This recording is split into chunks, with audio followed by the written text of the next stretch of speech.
Hello students, class 10th CBSE surface area and volumes का MCQ है। RD Sharma books है। MCQs में से एक क्वेश्चन लिया है, first MCQ। The diameter of A sphere is 6 centimetre. It melted and drawn into a wire of diameter 2 mm। The length of wire is 4 options में से सिलेक्ट करना है। ऐसे क्वेश्चंस को देख के पहले घबराना नहीं है। इसका जो थॉट प्रोसेस है उसको आप अच्छी तरह से समझिए, कैसे समझना है। कोई भी आपके MCQ करते हैं ना आप, तो एक चीज़ का ध्यान रखो, एक से ज़्यादा बार उसको पढ़ो जरूर। क्या बोल रखा है? Diameter of sphere is 6 centimetre. Sphere design कर लीजिए, रफ स्केच है। यहाँ डायमीटर के बारे में बात है, मिस्टेक क्या हो जाती है, रेडियस लिख देते हैं उसको। ये मिस्टेक नहीं करनी है। डायमीटर है 6 सेंटीमीटर, तो रेडियस उसका हाफ हो जाएगी, 3 सेंटीमीटर है, ध्यान रखना। इट मेल्टेड, ये किसी मेटल का बना हुआ है, गर्म करेंगे पिघल जाएगा। Melted and drawn into a wire, इससे एक वायर बना देते हैं। वायर कैसा होगा? सिलेंड्रिकल होगा। कैसे पता चल रहा है इस बात का? क्योंकि वायर का डायमीटर दे रखा है, ठीक है ना। इसकी जो लेंथ होगी उसको हम h ले लेते हैं, और यहाँ पर जो रेडियस, इस रेडियस को R1, इसकी रेडियस को R2 ले लेते हैं। 2 mm डायमीटर है, तो 2/2 1 मिलीमीटर, करेक्ट। ये सेंटीमीटर है, वो मिलीमीटर, क्यों ना इसको भी सेंटीमीटर बदलते हैं। 10 का डिवाइड कर दो, ये भी सेंटीमीटर हो गया, ठीक है भाई। इसको पिघलने से ये बना है, यानी कि इसका वॉल्यूम और इसका वॉल्यूम क्या होगा? सेम होगा। Volume of sphere must equal to volume of this cylindrical wire. ऐसा क्यों है भाई? वापस समझो, क्योंकि इसको पिघाल करके ये बनाया गया है, ये ध्यान रखना। अब इस कंसेप्ट को यहां फॉलो करते हैं। Volume of sphere is equals to volume of cylindrical wire. Find क्या करना है इसमें, ध्यान से वापस पढ़ लो। It melted and drawn into a wire of diameter 2 mm। The length of wire, ये h आपको है ना, इसमें जो h है ये आपको निकालना है, ये ध्यान रख लो आप। स्फेयर के वॉल्यूम का फॉर्मूला याद, इस चैप्टर का जब ऑब्जेक्टिव तक पहुंच गए हैं तो फॉर्मूले तो सारे याद हो ही गए होंगे। याद कर लें, लिस्ट अपने पास रखें तो याद हो भी जाएंगे सॉल्व करते करते। 4/3 पाई r3, रेडियस R1 ले लें। यूनिट्स एक जैसे होने चाहिए, इसकी रेडियस सेंटीमीटर में है तो ये भी सेंटीमीटर में होना चाहिए, ये आप ध्यान रखना। और इसके लिए बात करें तो पाई r²h, ये R2 कर लें।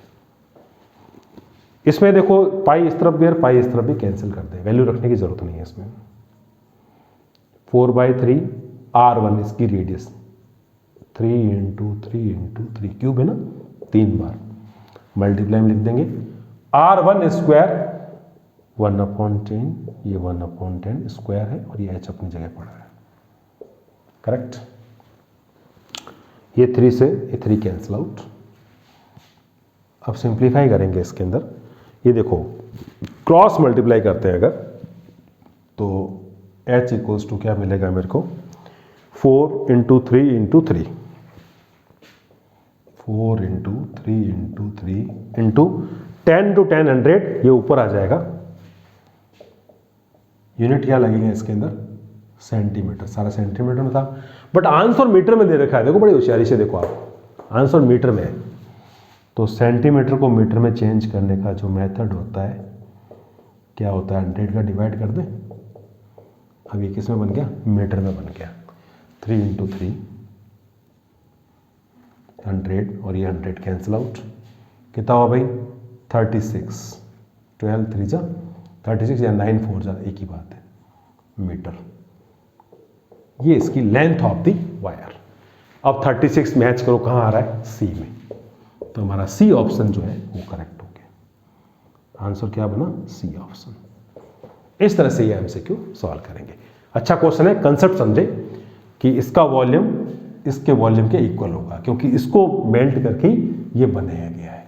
ओके स्टूडेंट्स, अच्छी तरह से हैंडल करें इन क्वेश्चंस को।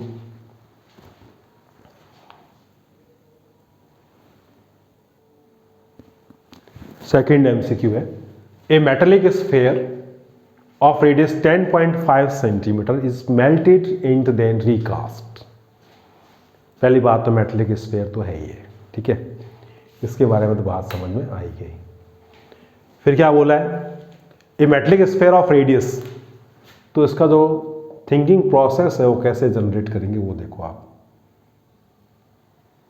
ये मेटेलिक स्फीयर ले लो एक, है ना, जिसकी रेडियस डायमीटर नहीं, रेडियस है इस बार देखना, 10.5 सेंटीमीटर, R1 कहते हैं उसको। Melted and then recast into small cones, cone बनाए स्मॉल, है ना, छोटे छोटे कोन बना दिए ऐसे, ठीक है ना।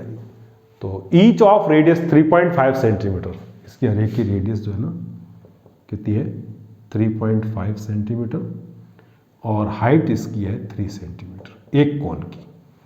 नंबर ऑफ सच कोन्स कितने होंगे, सपोज ऐसे कितने बना दिए इन्होंने, n कोन्स बनाए, n कोन्स। तो हमारे पास में इसमें देखो, इसको मेल्ट करके n कोन्स अगर बनाए हैं, बिकॉज इसको मेल्ट किया है तो इसका वॉल्यूम इन सभी कोन्स के वॉल्यूम के इक्वल होगा। मीन्स कंसेप्ट क्या लगेगा, volume of sphere is equals to volume of n cones, ठीक है ना।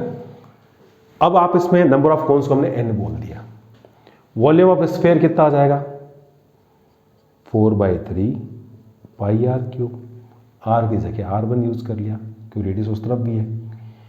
एक कोन का वॉल्यूम कितना होता है भाई, पाई r स्क्वायर h, r की जगह R2, और यहाँ पर हमारे पास में ये 1/3 भी आएगा, पाई r स्क्वायर h अपॉन 3 होता है, ठीक है भाई। अब कितने कौन से, n कौन से, तो इसको n से मल्टीप्लाई कर दो। हमें वैल्यू किसकी निकालनी है, n की वैल्यू निकालनी है। तो n के लिए बात करें अगर, तो क्या आएगा भाई, ये 4/3 और पाई R1 क्यूब पड़ा है, इनटू ये 3 ऊपर आ जाएगा क्रॉस मल्टीप्लाई से, और पाई R2 स्क्वायर और h अपॉन में आ जाएगा, इस तरफ खाली n बच जाएगा, ठीक है भाई। क्रॉस मल्टीप्लाई 3 ऊपर आ गया, ये पाई अपॉन में आ गया, R2 स्क्वायर अपॉन में आ गया, और h अपॉन में आ गया, n ही फाइंड करना है, बाकी सब चीज़ें पता है। पाई से पाई कैंसिल, 3 से ये 3 कैंसिल। हमें वैल्यू किसकी निकालनी है, n की।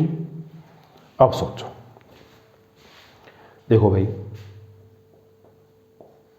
n इज इक्वल्स टू क्या क्या आया, 4 पड़ा है हमारे पास में, फिर हमारे पास R1 क्यूब है, तो R1 कितना 10.5। पहले ये देख लो, ये सेंटीमीटर, वो भी सेंटीमीटर, सेम यूनिट होना कंपलसरी है, नहीं तो यूनिट सेम करेंगे नहीं हो तो R1 क्यूब है, यानी कि देखो 4 और R1 क्यूब है ना, तो यहाँ पर 10.5 इंटू 10.5 इंटू 10.5, ठीक है भाई। अपॉन में कितना, R2 स्क्वायर और h है, R2 3.5 स्क्वायर है ना, 2 बार मल्टीप्लाई में 3.5 इंटू ये 3.5, ठीक है। फिर हमारे पास क्या है, h यानी कितना 3, ये 3 लिख दो। अब डेसिमल का हिसाब किताब करो, ये दोनों हटाएंगे ना, ऊपर 100 आ जाएगा, ये हटाएंगे, ये हटाएंगे, ये हटाएंगे, तो यहाँ पर 3 बार 0 आ जाएगा, 1000 हो गया, 0 0 0 0। अब इसकी कैलकुलेशन करते हैं, तो पहले 5 से कर ले या डायरेक्ट कर दे, 35 3 जा 105, 35 3 जा 105। आप चाहे तो 5 से और इस तरह से छोटे नंबर से भी रिड्यूस करके कर सकते हैं ना। अब आपके पास में ये 3 है, ये 3 से है ना, इस 3 को कैंसिल कर दो। फिर हमारे पास में क्या बच गया, ये 10 और ये हमारे पास में 105, 5 से 5 2 जा और 5 2 जा और 5 1 जा, करेक्ट। ये 2 से ये 2, तो कितना आ गया अभी मेरे पास में 2, ये पड़ा 3 और एक हमारे पास ये आ गया 21। कौन सा? ये वाला। 6 इंटू 21 126। तो n इक्वल्स टू क्या आ जाएगा 126। क्या क्या है? Cones, number of cones 126। ये छोटे छोटे कोन्स बन जाएंगे। एक स्फेयर को मेल्ट करेंगे इसको और इसका volume this equals to volume of n cones लेंगे कॉन्सेप्ट। तो हमारे पास कितने कोन्स निकलेंगे 126। तो आंसर क्या बना इसका? बी। आंसर हो गया इसका बी। ठीक है भाई, अच्छे क्वेश्चन है, अच्छी तरह सॉल्व कीजिए। इन क्वेश्चंस को करने के लिए एक से ज़्यादा बार पढ़ना जरूरी है। कोई भी एमसीक्यू सॉल्व करो ना, एक से ज़्यादा बार पढ़े जरूर, उसके बाद उसको सॉल्व करेंगे तो कोई प्रॉब्लम नहीं आएगी। दूसरा, फॉर्मूले सारे याद होने चाहिए। सरफेस एरियाज एंड वॉल्यूम्स, ये चैप्टर कर रहे हैं तो फॉर्मूलों की एक लिस्ट अपने पास जरूर रखो, जिससे कि बार बार यूज करोगे तो याद भी हो जाएंगे। Okay students, all the best.